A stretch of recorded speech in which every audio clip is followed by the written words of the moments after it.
Ladies and gentlemen, very welcome to this CX talk together with Miles. I know Miles since a while. We worked together for the CX World Games, and it was really a great experience with him. I was really impressed about the customer experience know-how that Miles has and he brought into the team. It was really a great experience. But that's not only what Miles did. Perhaps you can quickly introduce yourself. Sure. So I'm Miles. Greg, thanks for having me on the show. It's great to be here. I work at the International Baccalaureate at the moment as the head of customer service and experience. But I also release comment, thought and opinion through HumanizedCX. Greg talked about the World Games there, and I'm sure we'll probably come onto that in conversation. But it was a unique experience, I think, really being able to make a difference. And in CX, often those initiatives take a long time to put together. But we're under pressure to get things in quick. So I think that sharpened minds. And, I'd love to see more from the CX World Games going forward as well. Thank you, Greg. Thank you, Miles. And let's really go into the topics and in what we want to discuss. I went through your LinkedIn profile and do some research, and you're really doing quite a lot. Today, I would like to speak with you about 5 steps for a great customer service. Could you please elaborate these 5 steps? Did you define them? I did. I mean, they are my own. Everyone will have differing views on what their 5 steps should be, but I think at a very broad, high level, this covers it, and it's really about having, engaging and empowering leadership, executives within an organisation that understand the importance of CX. So that's really number 1. Number 2 then comes down into culture, employee experience and empowerment.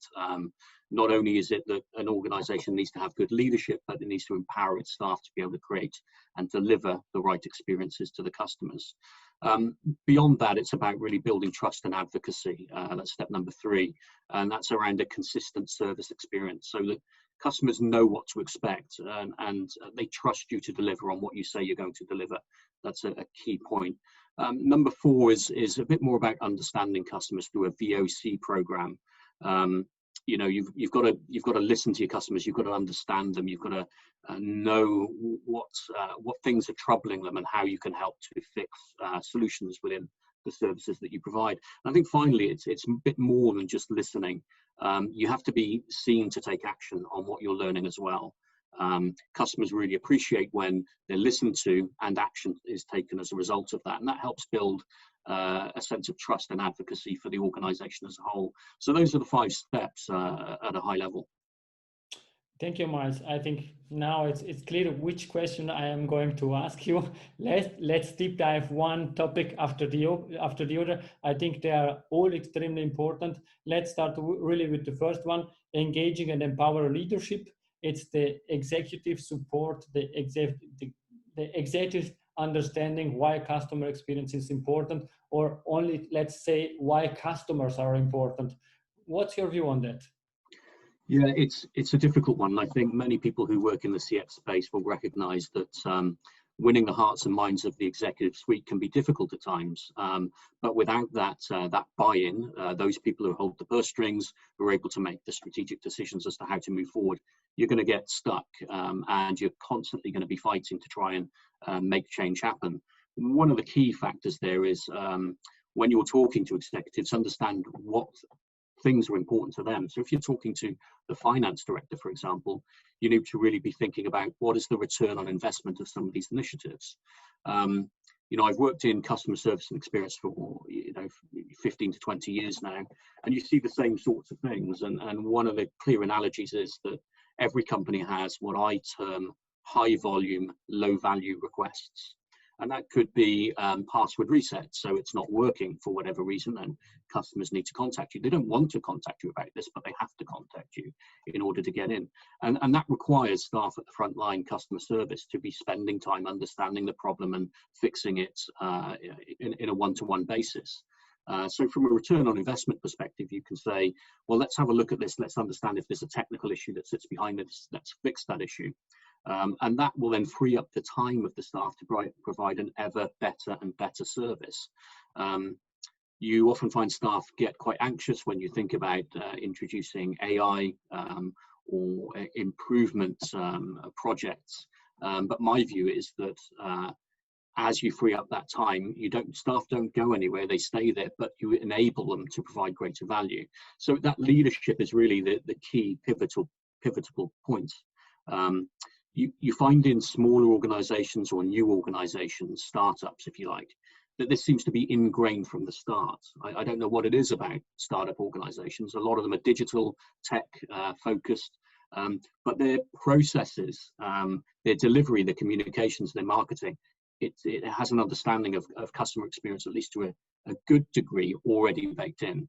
So if you're in an organization that doesn't have those visionary CX leaders and understanding those returns on investment, your job is going to be harder. That doesn't mean it's impossible, but you're just going to have to work to really articulate how you can improve the experience that your customers are having, and how that will benefit not only staff but the organization as a whole as well.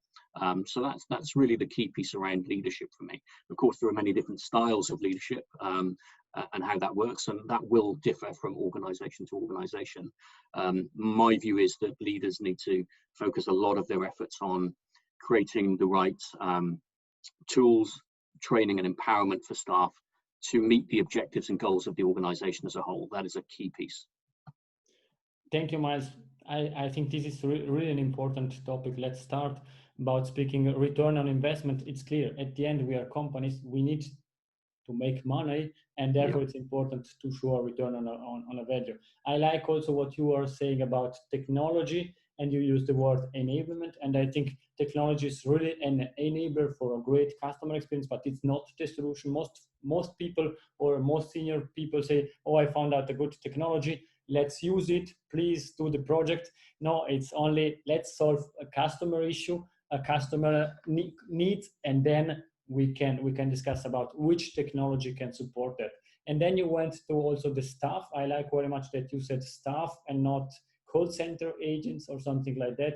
You said staff. Disney is using cast members, and therefore it's really important also to care about the employees. We had also at the beginning a discussion about employees, how they are important, what can you do for them, and we come to the second point that you mentioned. It's culture, employee experience, and empowerment. Do you have also some example that you can share with us? Yeah, absolutely. Culture is key to an organization. It's sort of the lifeblood, as of the staff, really. They are what sits behind everything you do. And just before I carry on with that point, just to come back to technology, I think what you said there about an executive finds a piece of technology, says this is great, let's embed it. I think Steve Jobs might have a few words to say about that, from beyond the pale, of course. But you must start with thinking about what you're trying to solve. What I see today a lot of is that companies will implement technology that looks shiny on the shelf, and they implement it, and then they say goodbye and they let it run. The problem with technology today is not that it can't do what you need it to, is that there isn't always the investment on the ongoing improvements that happen. They think it's a switch that goes on and that's the end of it. And that's where staff can come in, and staff culture, to say, okay, we've embedded this new tool within the organization, whether it be, Salesforce or another tool that you happen to be using. And you naturally learn as you go along and you implement things, what things need to change and what things need to improve. And having that employee voice there, not only about thinking about what customers need, but thinking about what staff need. So you might have a VOC, you might have a voice of the customer initiative within your organization where you're listening. You need its counterpart for employees to say, actually, I'm trying to provide service here to our customers, but in order to help this common situation with access to one of our systems, I need to go into this system, this system, this system. I find I can't fix it at this point. It needs to go to an engineer. It's about simplicity and that first contact resolution. But when we talk about culture and employee experience and empowerment more generally, it's a sense of belonging within an organization. It's a sense that you have a voice within an organization, that you will be listened to. And from the leadership perspective, again, it's saying that, we need to make sure that our staff have the tools, training and empowerment to make a difference. So if you come on to empowerment as one of those items, if a customer phones you and they say, I paid for this service, I've had a terrible experience, it didn't work, whatever it might be, many organizations will say, I'm sorry, you can't do anything. You need to escalate it up to an executive level for a decision as to whether we can provide a 10% discount code, whatever that might be. What you need to have is staff at the front line who you trust to make informed judgments, where they can delight the customer in that moment to say, look, I'm so sorry you've had this experience. This isn't the way we would have liked it to work. You know, I hope that you'll accept a 50% refund or whatever that might be coming back. I had an experience a few months ago with Innocent Drinks. I'm not sure if you've heard of them, but they make smoothies. And we gave our daughter a pouch of the smoothie, and we realized that what was coming through the straw was not smoothie but a clear liquid. So we were really concerned by that. We didn't know what it was, and we contacted them on Twitter and LinkedIn. Well, I did, as you do. And instantly they came back and they understood that I was concerned that I don't know what my daughter had consumed, and they said, don't worry, this is safe. It's something we use to clean them out, the pouches, before we put the smoothie liquid into them. And we're really sorry you've had this experience. This isn't what we expect. We'd like to hear a little bit more about your daughter and what she likes. So I told them that she loves Mickey Mouse. And they sent a letter with vouchers with a hand-drawn Mickey Mouse on it saying, we're so sorry, Amber, to my daughter's name. We hope this hasn't affected your experience with smoothie with our drinks. Here are some vouchers so you can enjoy more smoothies free on us. And that's an example of employee empowerment right there. The very first person I spoke to, whether it be Twitter, social comms, they understood the problem, they owned it, they resolved it, and that made me feel good as a customer. And now I'll continue to buy Innocent smoothies forever, most likely. So there we go. It's culture. You can tell from that interaction that the staff within Innocent Smoothies feel empowered to make a difference. They feel empowered to correct situations that might have gone wrong. And if you don't have the right culture, staff are thinking, okay, they've had a bad experience, but there's nothing I can do about it. I'll pass it on to somebody else further up the chain, which slows the response, you know, and it just goes on and on from there. No, I think this is a great example that explain quite a lot together. On one side, it's being empathetic, understanding what was your issue, that you had really a big question, what's happening? It's perhaps in my daughter is endangered, or what we can do, and then also finding quite quick a solution. Because at the end, if a customer is contacting a company, they don't care if it's one department or the other. It's a brand, and then you have something like brand promise or your brand, and they expect the same experience. And as you said, I think this is a key to empower the employees, and therefore you need to have employees you trust, and then you don't need to script everything what they're allowed to say, because you trust them. And this is key. I fully agree with you. And I think we are also coming to the third point from your list, and this is build trust and advocacy, consistent service experience. Also there, I think it would be great if you could share your experiences also with this nice example that people can really understand what we are discussing about.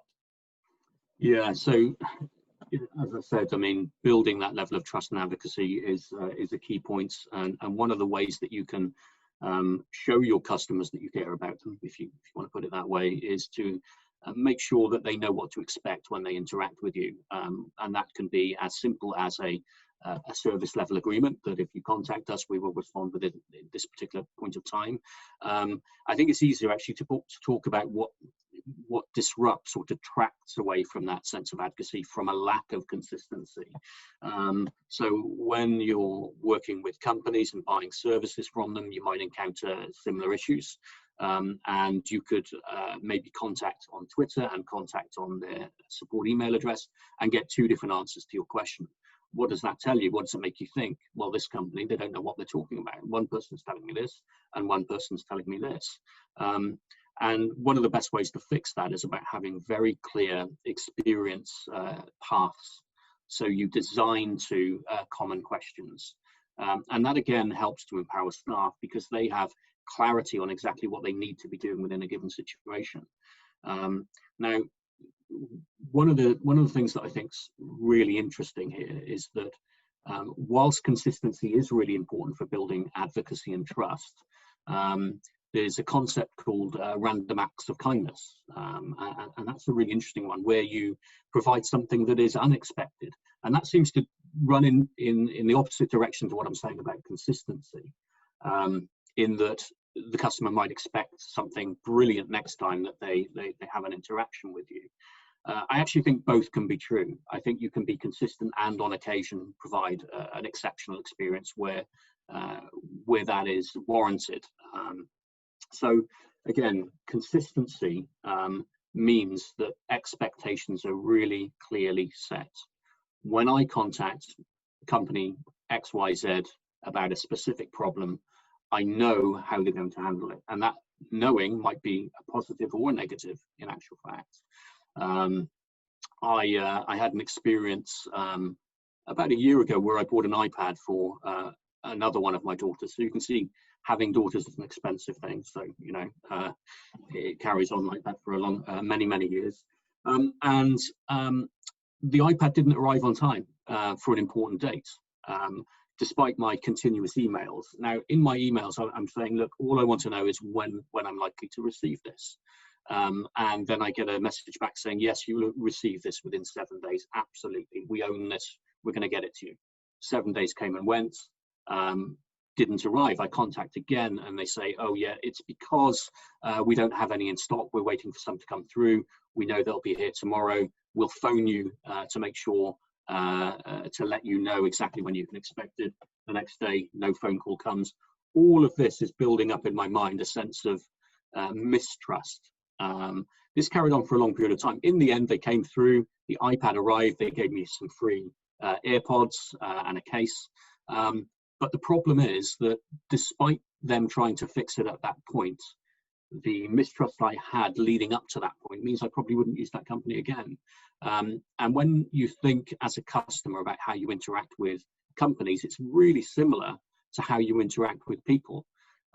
So when you meet somebody, they will tell you something about themselves, and you will take that on trust, on face value. You will accept what they're telling you is true. I'm a good person, I'm honest, I will always respond to your queries, that sort of thing. But it's the culmination of the interactions you have going forward that helps cement a real internal idea of what that person is truly like, and that could again be positive or negative. And that is quite an agile construct within one's mind. But if you go too far down one path or the other, it becomes more solid. Where am I going with this? Not really sure, to be honest. But in order to build trust, it's about understanding the expectations of the company. It's about them maintaining their promises, keeping you in the loop, understanding you and showing you through their interactions that they care about you. That builds trust and advocacy. Consistent service is one of the key measures within that. Of course, there are others as well. If I summarize what you are saying, good luck. no, but it's really bring me to think about it, and it's not prepared, not pre-discussed, but I'm thinking now about the book of Ian Golding, Customer What, where you define the customer experience strategy, and there are different levels. Perhaps I don't mention every level, but you spoke about which experience do we want to offer. Let's say the customer experience strategy in one sentence. Who are our customer? And then what are the expectations of the customer? It's simplicity, is the ease of use, is speed, receiving the stuff quite quickly. And this is what customer want. And then I define as the brand the desired experience that it's aligned with the customer expectation. And therefore, what you said, it makes fully sense and it's extremely understandable. And if a company has a customer experience strategy, the easiest way to define that, it's in Ian Golding's book. It's based on some pillar, and the two most important are what are customer expectations and the desired experience that I want to offer to them. And this is exactly what you are saying with your examples. And I think Ian will be pleased to hear that. If you might be talking about Customer What, is that the book you're referring to? I have a copy somewhere here, but yeah. No, I am speaking exactly about this book. It's really a practical guide, and I like it very much because I can use and reuse it. And also when I'm speaking in the company about customer experience, there are quite a lot of examples that I can reuse, and it makes really that understandable. And based on what we are saying, also to the next topic that you mentioned, it's really about understanding the customer. What are the customer expectations? What are the customer needs using voice of the customer? So I think this is a really big area actually in itself, and you could probably have an entire conversation just about this. But I tend to lean on Bruce Temkin and his principles here to say, you know, you've got to make sure that the service that you provide meets needs. The level of effort needs to be low, and it needs to be an enjoyable experience. So those are the three constructs that sort of sit through nearly all of my thinking. I mean, more recently, Bruce Temkin has talked via Qualtrics really around using the combination of X data, experience data, and O data, operational demographic data. And it's that combination that can help you predict and make the right choices moving forward. Of course, we're not talking about that specific point here, but understanding our customers is a huge effort. There are multiple ways to do it. Of course, you've got surveys, you've got relationship managers, if you like, that regularly talk to customers. You've got customer rooms, you've got customer advisory boards where they can come in and say, you know, we're not sure you're going in the right direction here, and it's a check back, if you like. So when you talk about understanding your customers, it's far more than just a survey where you say, were you satisfied with the service you received here? Of course, that's good information to have, but can you do anything with that data? Not really. So when you think about a VOC, it needs to be an enterprise-wide approach. It needs to be end-to-end, and it needs to be very, very, very well structured. Now, when it comes to customer service, of course, you can ask questions within a survey. And we do very similar to this. We say, you know, how easy or difficult did you find it to get help today? Did you feel supported and valued as a customer when you contacted us? Did they display empathy, that sort of thing? And, you know, for other types of services, maybe digital services, you would talk about thinking about why you logged onto our system today. Were you able to achieve your goal? Of course, these are not the exact words you would use, but they should be pegged back to those three key principles. Did we provide value? Were you able to complete your objective as a customer? How easy or difficult was it to achieve your objective? And did you feel good about this interaction? Did you feel that we cared about you? That is one aspect. Other aspects are direct conversations with customers about particular subjects where we know a big change is coming up in the future. We want to reach out because we're thinking about making some changes, and we want to understand if we're getting it right. Far too often, decisions are made in organizations about big change programs, and they're based on assumptions of what we think customers want. And what can happen there is you end up spending tens of millions of dollars, you roll something out, and then you suddenly discover it actually doesn't provide much value to the customer at all. And that can be a hugely expensive mistake to make. The key here is that it's not just about the surveys, it's about building a relationship with your customers. And that can be difficult in really big organizations where it's very operationally driven. But it's still important, and there's still ways to do it. So you think about your demographics, the demographics of your customers. You think about the personas that you have across different types of customer, and you can be very strategic in pulling the right people into the conversations to help you understand them better at key points within any cyclical journeys that you might have within that organization. And that has more than one impact. It's not just about helping to understand the customer and build services, products, technologies that meet their needs, add value, are easy and enjoyable. It's also about the fact that customers will feel heard, and that really comes on to point 5, I think. Not only listening to them, understanding them, delivering value, the right service, but being seen to react or act when they have an issue as well. I think what you're saying, I can fully agree, because there you have quite a lot of data that you can reuse. And we spoke about technology. Nowadays, there are quite a lot of technology that you can use in order to make the data understandable, and also find correlation. We had discussion about correlating NPS with revenues, correlating customer complaints with revenues, and these are also key information that you can leverage and reuse. These are more quantitative, and then you have also quite a lot of qualitative feedbacks. The last podcast I was listening to, they spoke about this voice of the customer, like free of charge consultants giving you feedback. And at the end, it's really something like that, because you get free of charge feedback, and important is to do something with this. And we come also to your point number 5. That's one of that I really like to discuss today, because let's say the four topics we discussed, everybody is discussing about that. I don't really get from everybody also the point, we need to act, we need to do something, we need to change for the better to increase experience. What's your view on that?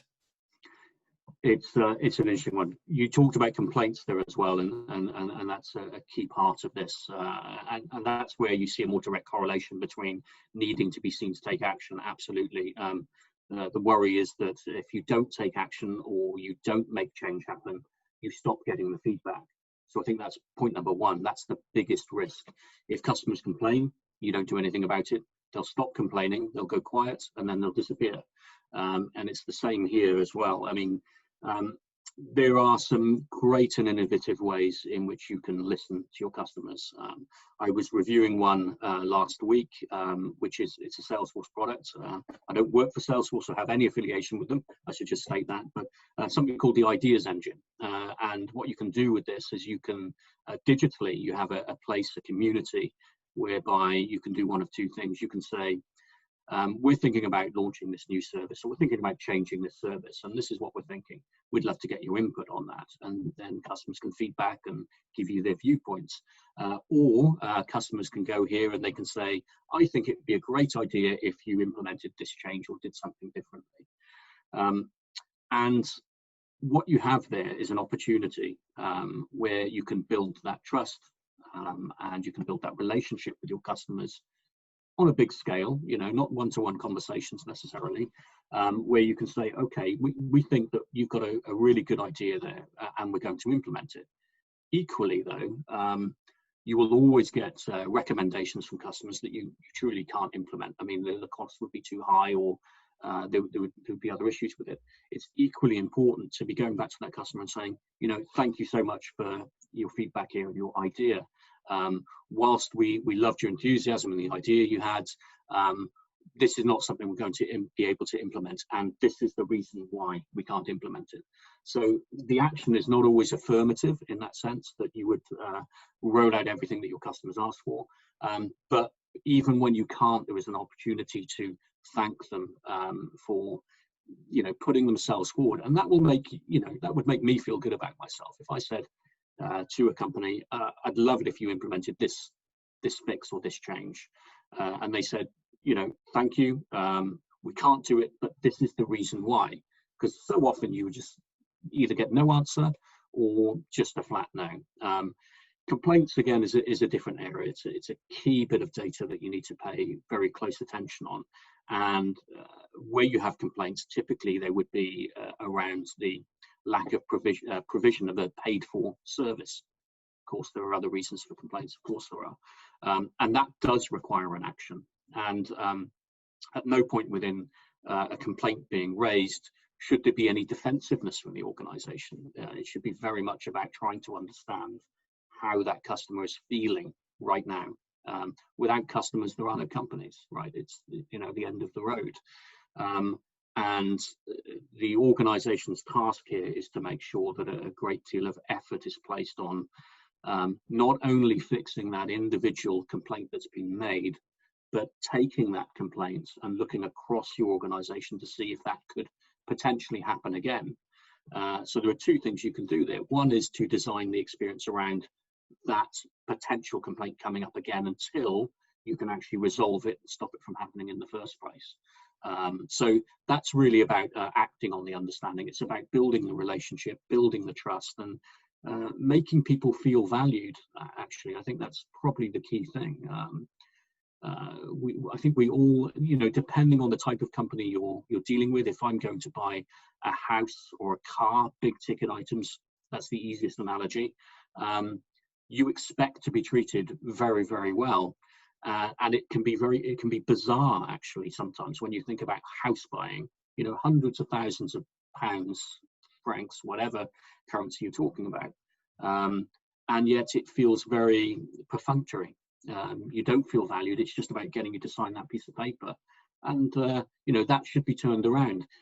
Companies who provide services that are much lower monetary value often do an excellent job in making you feel valued. So why can't that happen when you're looking at those big ticket items? It should be 100 times better in reality. Sure, I think I can only say I fully agree, and this is everything based on closing the loop, because if you are in a relationship with your customer, you trust them, they trust you, then you need also to have discussion and keep telling them, yes, I can do that, or also being frankly and open and saying, no, I cannot do that because it's not in our strategic roadmap, but we understand you and we take care of what you are saying. And exactly what you said also about fixing issues that are arising and ensuring that are not happening anymore. It's about, again, I think your principle number 3 about consistency. I fixed that, it works well, and then it's done and dusted, and you don't get feedback on this topic again. I think we went through the 5 topics, and also we are approaching the end of this interview.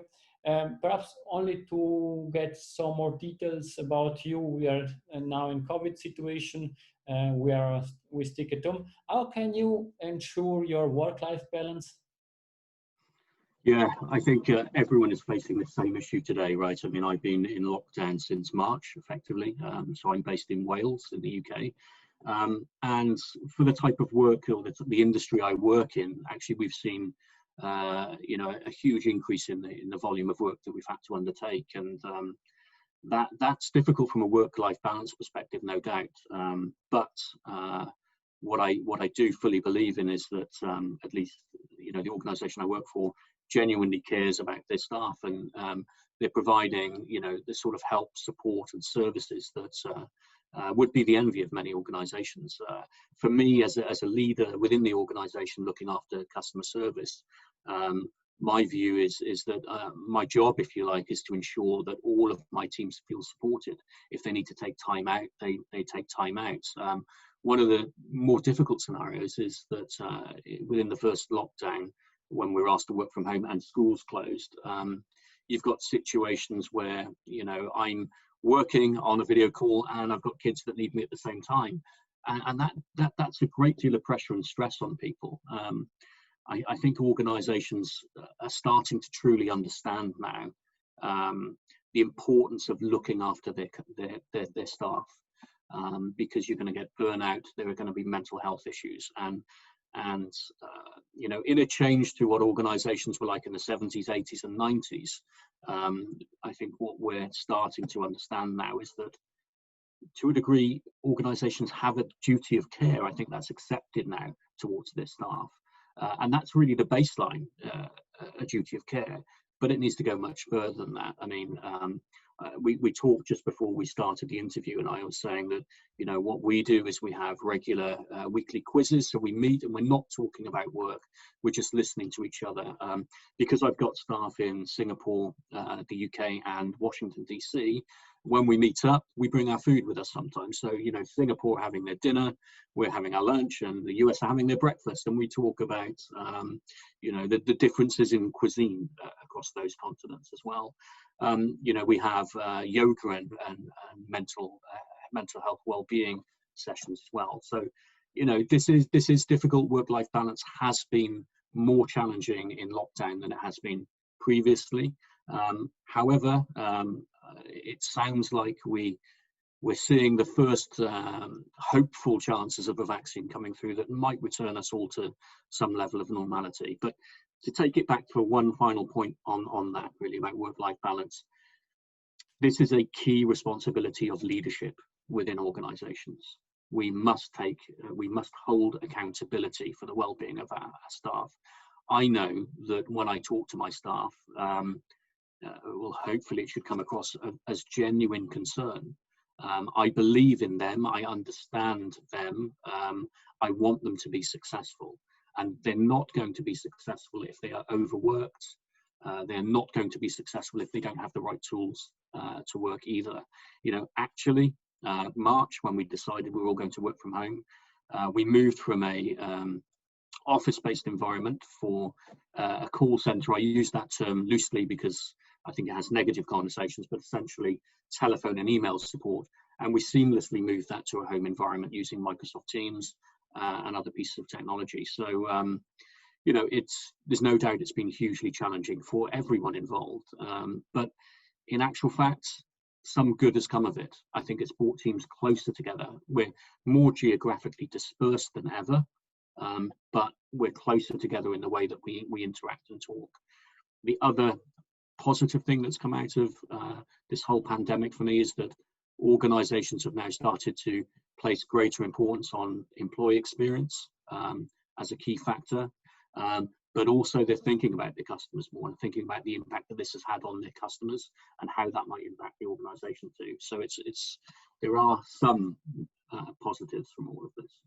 No, sure, I fully agree, and I always like to speak about life-work balance and not work-life balance, and I fully agree. We have the accountability not only for our teams but also for ourselves and our families, because it's our time now that we are coming also to the winter months, that it's not so easy to go out, and we need to check and ensure that our basic needs are fulfilled. Thank you very much. If somebody has questions about what we are discussing or other question, or want to a bit more to deep dive some topics, how can the audience reach you? The best way is probably on LinkedIn. I'm often on there providing my thoughts and opinions on some of these CX perspectives. Of course, we've talked at these things at a very high level. It's really about the detail about how you actually implement changes, and for me, very much about the customer service experience being the key part for me, because that's the key interaction angle. If anyone wants to have a chat, follow up, you know, connect with me on LinkedIn. If you're based in Wales, we've set up CX Wales, where, you know, we're putting together a community of like-minded CX professionals to help raise the profile of customer experience in Wales as well. So either one of those two, cxwales.com if you're based in Wales, or on LinkedIn if you want to have a chat. Thank you. And the very last question from my side, there is the last thought. I named that gold nugget that you want to leave us, to leave to also to the audience. Yeah, recently I was judging at the UK Customer Experience Awards, and you know, I've seen some real trends or changes in the way that organisations are thinking about their customers. And one of those ways is that companies are now starting to think with a more customer success mentality. And I don't mean customer success in the normal SaaS-related customer success ideology.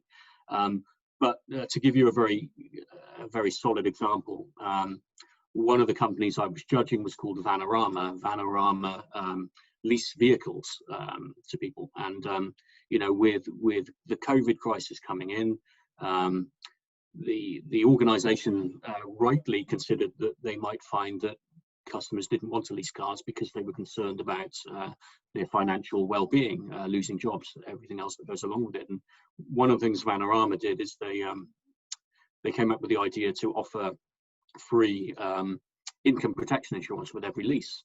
And that's just a really small example, but I think what I'm saying is that companies are starting to realize that the more they understand about their customers and how things are impacting them in their real lives, for want of a better term, they can show that they support and care for customers, not only in a direct correlation to the services that they're providing, but through a more nuanced and broader understanding of what is impacting and affecting customers. They can actually go so much further to provide an even greater experience. So, you know, companies are providing information on, you know, working from home, or this is the latest information that we're finding on COVID. These are things that companies would not normally be communicating to customers about, but they understand it's on customers' minds, and it's a way for them to build that engagement with their customers from a much broader sense than they have done previously. Thank you, Miles. And with this last gold nugget, I want also to thank you to the audience for being here, for watching this webcast. Thank you very much. Arrivederci, grazie mille. And Miles, thank you also to you. Thank you very much. Thank you, Greg. Been a pleasure. Thank you. Bye-bye. Bye.